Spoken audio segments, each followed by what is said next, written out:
Hello and welcome to episode number 2 of the Heart Containers podcast, a daily Nintendo show where Monday through Friday we discuss the latest games, news, releases, events, and other topics that all relate to the world of Nintendo.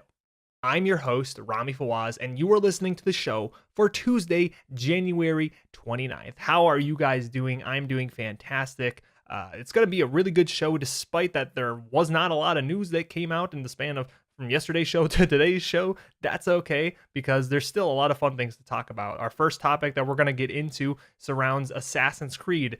I hope you guys are interested in that franchise, because it does seem like it's making its way onto the Switch in some capacity. So we're going to be discussing that a little bit. And then to kind of keep along with this third-party theme, I thought it would be an interesting discussion to get into what third-party game franchises or games specifically that we want to see come to the Nintendo Switch in 2019 that have not yet been announced, but are still plausible. Those are my rule sets for making this list. So games like Doom Eternal, we can't talk about that because it's already announced for the Switch. And then a game like, let's say, Last of Us 2, obviously that would never make its way onto the Switch. So it has to be somewhat plausible. From a legal standpoint, it has to be plausible that it could make its way onto the Switch. And it can't be announced. So we're going to go over that as well. But before we dive into the show, this is a reminder that this show is a solo podcast, and I encourage you to join these discussions by reaching out to me and letting me know what you think about any of the topics that we talk about today, or any other Nintendo thoughts, opinions, anything that pops into your head. You can let me know about it, and you can do so by emailing the show with the address heartcontainerspodcast@gmail.com, or you can reach out to me personally via Twitter, where my handle is @RomeFawaz. That's @ROMEFAWAZ. So make sure that if you hear anything, maybe you vehemently disagree with something that I say, and this is your perfect opportunity to reach out and let me know, and we can cover it back. We can circle back to it in the next show, or just have a conversation offline. So let's get into it. Assassin's Creed, where are we at with this topic? So according to the Reddit user Nightmare666XD, yes, that's his name. It's a good name. Several Czech websites have leaked a new Assassin's Creed bundle scheduled to arrive for the Nintendo Switch on February 15th of this year. That's really soon if that's true. Although you gotta imagine that date could very well be a placeholder for the time being, just to put on the website, just so that they can list it on their site. It goes on to say that this bundle will supposedly include Assassin's Creed 3, as well as Assassin's Creed 3 Liberation, which, if you don't know, that's the PlayStation Vita exclusive title that was, I think, later ported to other consoles in that generation, so the 360, PS3, and possibly also the PC. What's significant about this leak or rumor is that it seems to match up pretty closely with an older one that we heard about late last year, where a German retailer, Media Market, listed a game called Assassin's Creed Compilation, which they claimed that it was scheduled to be released for the Switch at some point in 2019, but the listing on Media Market did not necessarily say what it was that compilation was going to be about. So people were theorizing maybe it was going to be the Ezio. Man, I don't know. I'm not an Assassin's Creed person. I'll put that out right there. But the earlier games in Assassin's Creed, it might be a different combination of games in that franchise coming to the Switch, whereas this latest leak is talking about Assassin's Creed 3 and Assassin's Creed 3 Liberation. I think because we've seen multiple news sources talking about this, multiple resources revealing information about this, it actually adds a significant amount of credibility, especially if you go look at the screen caps taken from this latest leak. The art looks actually pretty convincing on the box.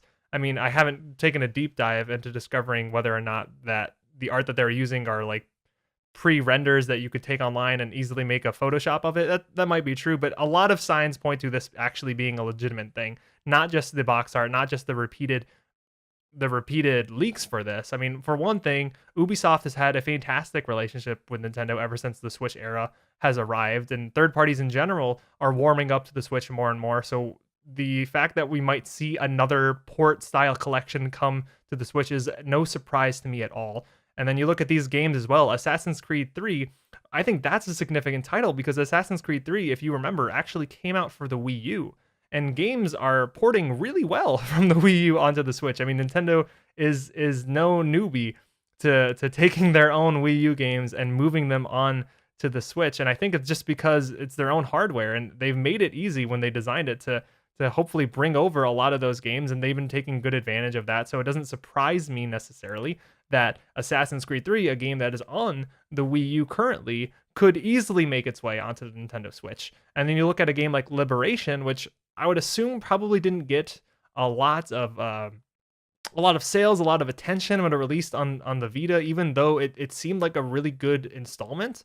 I mean, the Vita was filled with these type of games that were smaller scale than their like full console counterparts, but they were still no joke. I mean, Uncharted Golden Abyss, and I'm assuming Assassin's Creed 3 Liberation, they kind of were small pockets of experiences, but because the Vita didn't sell very well, it makes a lot of sense that Ubisoft would want to, package it up in a different form and give it new life. And the Switch would be the perfect way to capture that portable Assassin's Creed experience that they were going for on the Vita, but now do that on the Switch. So I definitely think that there's a lot of credibility here. It's very plausible this could happen. Maybe not on that February 15th date. Again, that could very well be a placeholder, but who knows? This also could be something that on an early February Direct, because we know that a Nintendo Direct has to be coming sometime shortly, that they drop this bomb and say, hey, and in 2 weeks, you can get this Assassin's Creed compilation bundle where you'll play Assassin's Creed 3 and Assassin's Creed Liberation all over again on your Switch, or for the first time on your Switch. So definitely possible. As far as the games themselves, I'm not that interested in this news story, just because I'm not the biggest Assassin's Creed fan, but I have played some. I've played 2, and then I played 3, and then I think I played Black Flag. And 2 actually captured me really well. I got really into that game, but 3 is kind of where I died off on that franchise. I got it for the Wii U actually, and I played it on the Wii U, and it could not hold my attention. And I think that's actually the common opinion among a lot of Assassin's Creed fans, that 3 is kind of where the series really started to drop off, and there isn't a lot of love for the third game. So I personally would have loved to see them go back and give us a compilation of some of the older titles, or maybe even be a little bit more ambitious and take one of the newer titles. Maybe not Odyssey, because Odyssey is the latest one, right? The one before Odyssey. Maybe see if they can port that over, if it was at all technically possible. But that's why I'm not necessarily super fond of this compilation. I don't know if this is something that I would get, but maybe it's something that you would get. So you let me know what you think about Assassin's Creed 3 and Assassin's Creed 3 Liberation, especially Liberation. I actually don't know a lot about Liberation at all. Is it something that I should be keeping my eyes open for if this game actually does make its way onto the Switch? I want to know what you guys think about it, if this is something I should care about. So that was basically the first topic. I chose that story, even though, I mean, it wasn't a massive story to go into, but I felt like it set this tone of the next topic that I really wanted to dive into, which was third parties on the Nintendo Switch. 2019 is a new year, and 2018 was one of the most impressive third-party turnouts on a Nintendo console in a long time. I mean, what did we get? We got a Diablo 3 port, we got Fortnite, we got Paladins, we got Dark Souls remasters, we got Warframe. It's a lot. There was a lot, especially when you compare it to the later years of the Wii U era. I mean, this was a crazy year for third parties on Switch, and I think that it would be a fun discussion to see where we think it could go, where we think third-party support could go for the Nintendo Switch in 2019 specifically. So I made a list of 5 games, and these games are not in any particular order, but I'm going to go through each one of them and discuss why I think it's a good fit and why I think it's probably possible. Again, I think that's my hint here, although a lot of this is wish fulfillment. A lot of this is my own personal wish fulfillment, but there's still a hint of possibility with each one. I mean, there are no legal ramifications for suggesting the ones I'm suggesting. There's also, it's still technically possible. That's a big one. These games can run on the Switch, and they also could make financial sense for these publishers or studios to put them on the Switch. So without further ado, my number one game that I want to see announced for Nintendo Switch in 2019 is Grand Theft Auto 5. Now, this game has been talked about as a potential candidate for a Switch port for a long time, just because Grand Theft Auto 5 is a really old game. It is very old. It came out originally for the 360 and the PS3, and that has led a lot of people to suspect, including myself, that the game probably could be ported over to the Nintendo Switch, and it probably would hold up pretty well from the technical point of view. The only place where I see this not working out for the Switch, and actually this is why I feel like they've held back. Take-Two and Rockstar have held themselves back from bringing this game onto the Switch is because that the moneymaker for Grand Theft Auto 5 has actually not really been the sales themselves, or the unit sales themselves, even though those have been insanely large numbers. It's actually been from Grand Theft Auto Online, the service that they package with Grand Theft Auto 5, and they sell all these types of microtransactions and DLC. I actually don't know because I have not played Grand Theft Auto Online. It didn't really appeal to me at the time, but regardless, it makes so much money, like an unbelievable amount of money for Rockstar, and that is where the financial mindset comes from. And when you look at the Switch, it probably could run the main campaign or the main game for Grand Theft Auto 5, but can it run everything they need it to run to support Grand Theft Auto Online is the real question. And I think that's actually what's been holding them back from porting this over, because Grand Theft Auto, a fully fledged Grand Theft Auto game like the fifth one, on the go seems like a no-brainer, especially in a marketplace like the Switch where everyone is super interested in buying more and more games, and we're ready for more mature titles. This isn't the Wii era where a lot of games were being bought, but the games that were being bought were the more casual aspect ones, like the third parties that prospered off of making more quote-unquote mature titles. And I hate using that because it has all these insinuations, but I'm going to use it just for convenience sake. Like as an example, Activision and their Call of Duty franchise, which appeals to a wide demographic, but I would say more so to the mature gamer than the casual gamer. Even though the Wii sold 100 million consoles, plus 100 million plus consoles when it was all said and done, Call of Duty consistently sold the worst on the Wii when compared to its counterparts.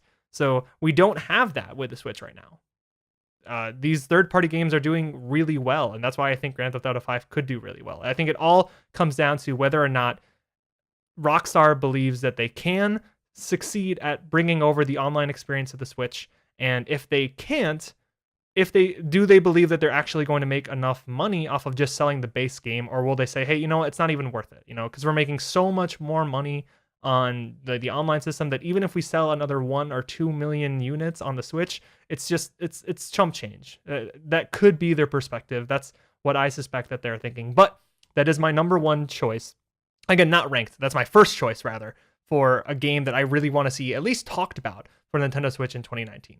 Now, number 2. This one is really near and dear to my heart, and it's a little bit of a stretch, but I guess all of them are a tiny bit of a stretch because they're not announced. But I want to see Mass Effect Trilogy Remastered. Okay, so this isn't an actual game. They did do a trilogy kind of bundle, or did they do a trilogy? Oh man, I don't remember. That's a really long time ago. I do remember that when this generation started, a lot of people were asking for a remastered trilogy collection to be released on current gen. They wanted it, or next gen rather. They wanted it on PS4 and Xbox One so that they could play, all the games in high definition and the best graphics possible, all in one place in the most convenient way, which is on their latest consoles. And BioWare consistently said, we're not going to do that. That's not something we're interested in doing. So shut it. We're focused on releasing Mass Effect Andromeda. But that's why I think this one is a very interesting topic to bring up, or an interesting game choice to talk about, because those conversations were happening in a world where Mass Effect Andromeda was not released yet. The identity of Mass Effect, the perception of Mass Effect from fans and the gaming community alike was vastly different before the release of Mass Effect Andromeda, for better or for worse. After Mass Effect Andromeda, the Mass Effect franchise as a whole, the future of it is a huge question mark, because that game did not perform nearly as well as Electronic Arts had hoped it might, and it did not reach the same level of critical acclaim as the original 3 Mass Effects. So we're living in a very different world, and I think it is more possible than ever that we could get a Mass Effect trilogy remastered, because I don't see them doing a sequel to Mass Effect Andromeda anytime soon, and I don't see them doing a reboot anytime soon. I do think that's coming, but not for a while. So a great way to make sure that the franchise stays alive and relevant in people's minds, as well as like an apology, I guess, to win back some goodwill from the community, would be to do this. And lo and behold, we're kind of also right around the corner of the next generation. So you could time it perfectly, maybe, so that this remaster could come out for the PS5 and whatever the Xbox successor is going to be. I guess the Xbox 2, maybe. I don't know. I never know what to call that one. But I think this is the right time. I think it is a great opportunity for the Mass Effect franchise to deliver a remaster. And why does it fit for the Switch? Well, those games are kind of old. Not only are Mass Effect 1 and Mass Effect 2 old, so they can technically work on a Nintendo Switch, but Mass Effect 3, just like we were talking about with Assassin's Creed 3, came out for the Wii U. It was already running on an older Nintendo console, and a console that seems to be porting really well to the Switch anyway. So this is a game that if they ever do decide to do a remaster, and Electronic Arts in general have not really dipped their toes into the Nintendo Switch ecosystem as much as some other publishers. They've done mostly their sports games have been on the Switch, but not much else. This would be the perfect opportunity for them, I think, to test the waters with the Switch, to put out a port that probably wouldn't be a lot of effort and could potentially make a lot of money. I know that even though this Mass Effect Trilogy remaster would probably look a lot better on a PS4 or a PS5, I would still immediately choose the convenience of being able to play it on the go. And that is why it is my second pick for third-party games coming to the Nintendo Switch in 2019. Now, number 3, Overwatch. Overwatch. Another game that has been talked about in the past for the Switch. Oh, I guess not another game. This game probably has had the most conversation around it compared to my first 2 games about whether or not it could make it to the Switch. And Blizzard has always kind of been very tepid, very shy about their responses. They kind of say like, hey, it's possible. It might be challenging. Never say never, or we're going to look into it, maybe. But I do think for a couple reasons that 2019 might be the year that they finally crack and let it go. And one of them is it seems like Blizzard is softening up on the Switch in general with this Diablo 3 port. The Diablo 3 port came at that right time where it seemed like Blizzard was kind of playing coy. They wanted to see if the Switch was going to be a success. It was, so they decided to port it over. And everything I've heard about Diablo 3, preliminary sales data, as well as just how people react to that game, people love playing Diablo 3 on their Switch. It has garnered a lot of support. And ports are always a good way to kind of make money fast, almost. And that also kind of plays into this Blizzard mindset where, if you don't know, there's been a lot of Blizzard news lately where they're trying to cut costs. They're trying to think about how they can increase their revenue and their profit more so than it seems like they ever really have been, or at least in the public sense, they haven't really talked about that type of thing as far as I can remember. And so that might make them be more presumptuous in how they approach what games to bring to what consoles, and that might motivate them to bring a game like Overwatch onto the Switch so that they can make what would maybe amount to easy money, quote unquote, or at least quick money. So I think it's a combination of Blizzard is in a spot right now where I think they want to make more money fast, and I'm making them sound a lot worse than they are, but there seems to be a lot of conversation around Blizzard about how they can make more money in 2019, or how they can be more focused on producing more games that make more revenue in the near future. And I am combining that with Blizzard seems to be way more confident with the Switch, and that's why I think Overwatch is a game that they would be willing to bring over to the Switch. Not to mention that we've seen a lot of games now that work very similarly to Overwatch that have been smash successes on the Switch. Rocket League comes to mind. It's not a shooter, it's not a hero shooter, but it is a game that heavily depends on online play. And I don't know if you remember, but in the early days of the Switch, people lambasted that console for saying that, like, there's no way that all these games that depend so heavily on online multiplayer could ever work on the Switch, because you can never guarantee online multiplayer. But that mindset has been shoved aside completely with games like Warframe, like Paladins, like Rocket League. So Overwatch could totally work on the Switch, and it would fit right alongside those guys. So I think it is a game that definitely should make its way onto the Switch. I think it's a game that would be very successful, and I think it is one that we should probably expect. Either that or Hearthstone.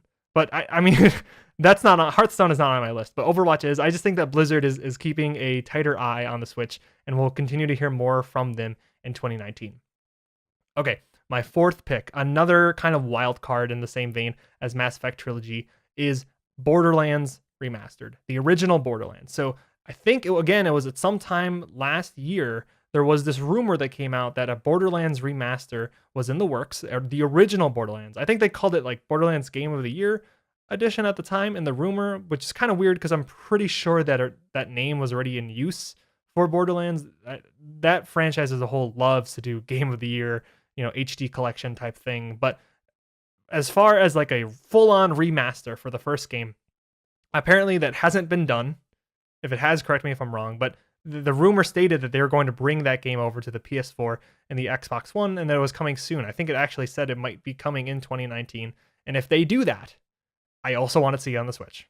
I want to see this game on the Switch so badly. I'm a big Borderlands fan. I love the original Borderlands, and I love the second Borderlands. And I think the Switch in general, Borderlands could fill a gap in the Switch's library when it comes to like first-person shooters that play in that way. First-person loot shooters, essentially. But first-person shooters as a whole are not as heavily represented on the Switch as other genres, and I think Borderlands would be the perfect game for that. Plus, it offers multiplayer. It offers hopefully local multiplayer in a way that I can bring my Switch to other people, and then we can hop in and out of games while we're sitting right next to each other and play Borderlands in a local manner. It just fits so well. And of course, Borderlands is an older game, so you would expect that it could technically work on the Switch. And it's a game that I really want to see talked about in general. I want to see a Borderlands remaster coming out in general for all consoles on 2019, but specifically, it would be really cool if you could bring it to the Switch. And my fifth title that I really want to see come to the Switch is Persona 5. That's right, Persona 5. Persona 5R specifically, even though we don't really know exactly what that is yet. I think this is a no-brainer, even though there are a lot of you out there, and I've read the comments, I've read the discussions and conversations surrounding this game ever since Joker got announced for Super Smash Bros. And there's very strong opinions on both sides.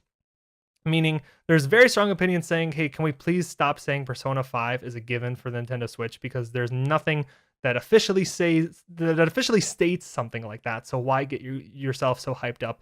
And then on the other flip side, it's like, no, it's all but confirmed. Let's do that. And I think these extremities are actually causing a lot of like the fact that you can only be on one extreme and the other is probably causing a lot of the arguments to come out and play here. But the reason why I believe Persona 5 is a given is the same reason for a lot of the other people out there. But it just doesn't make a lot of sense to me that Nintendo would make a deal with Atlas to include a character that is not heavily represented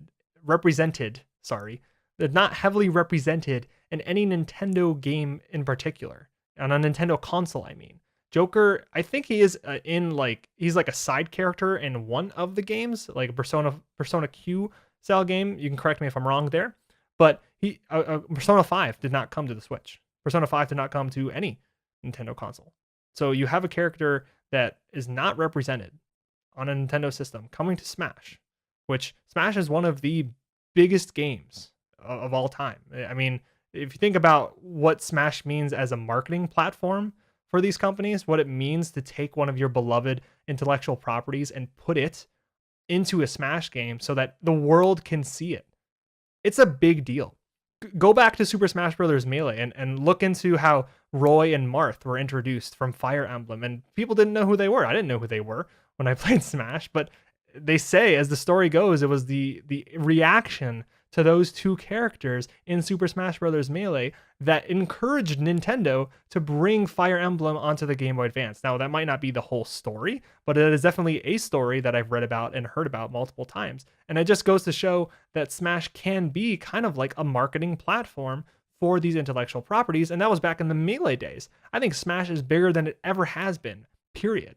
And so putting Joker as kind of like your poster child during the Video Game Awards, nevertheless, saying this is coming to Smash, and then promising that in the future you're going to have probably more videos, another direct that highlights how Joker is going to play, and then you're going to actually release Joker. So then there's millions of people that own Smash are going to be introduced to a character from a game that they can't even play on their own console. It just seems ridiculous to me. And you tie that in to the start of the marketing for Persona 5R, which began earlier this month with this little teaser trailer that said PS4 at the end, which is why a lot of people are saying, well, it would have said Switch, right? So it didn't say Switch, so why get our hopes up? But the timing is what gets me. The timing of starting the marketing train for Persona 5R early January is so close to the Joker announcement in December for Smash that it just has to be timed appropriately. Like I just can't live in the world, or I don't feel like I can accept a reality where Nintendo would just willingly play in to this deal with Atlas and helped them so much to market a game directly and indirectly that Nintendo does not get a cut for, or the Nintendo is not benefiting for in any way, shape, or form. That doesn't make a lot of sense to me, especially because Nintendo has their pick of the draw here. They could literally choose hundreds, or if not thousands, of characters. They have so many or options to go for Smash DLC, that why would they choose one that directly kind of markets a game that is not coming to their console? That doesn't make a lot of sense. And then pure, like, outside of this business speculative standpoint, why I think Persona 5 would be great. I mean, obviously it's a fantastic game, or at least people say it's a fantastic game. People, I've heard so many times that people saying that it's so stylish, it's so fun to play. It's a world that you want to be in, and there's so many hours of content too that it fits super well with the Switch. Persona 5 or Persona 4 Golden for the Vita was one of the best games on that console for that exact reason. Typically, JRPGs or games that take a long time to consume are better played on handheld devices so that you can chip away at it whenever you have the chance. And I think Persona 5, putting it on the Switch, would again give people that opportunity to do just that. So that's my list. It's Grand Theft Auto 5, Mass Effect Trilogy Remastered, Overwatch, Borderlands Remastered, and Persona 5. Those are the 5 games that have not been announced, that have a little bit of a possibility to coming to the Switch, that I really want to see and I really think are possible to see. But those are just my picks. Those are my opinions. Now the discussion continues. I want to know what you guys think of my picks, and I want to know what your picks are. What games do you think we should see arrive on the Nintendo Switch in 2019? What are the sleeper hits? What are the ones that you really want but you don't think you're going to see? Let me know whenever you can. Again, you can email me or you can follow me on Twitter. And that's it. That's it, guys. We're all out of topics for today. Those are all the ones that I have planned. Remember that if you do want to give me feedback or suggestions, opinions on the things that I just talked about, if you want to hit me up with your top 5 list of games that you want to see coming to the Nintendo Switch in 2019 from third parties, or suggest your own topic to be discussed in a future episode, the email address, once again, is heartcontainerspodcast@gmail.com, and the Twitter is @RomeFawaz. This has been Heart Containers episode number 2 for Tuesday, January 29th. Thank you so much for listening, and I'll see you real soon.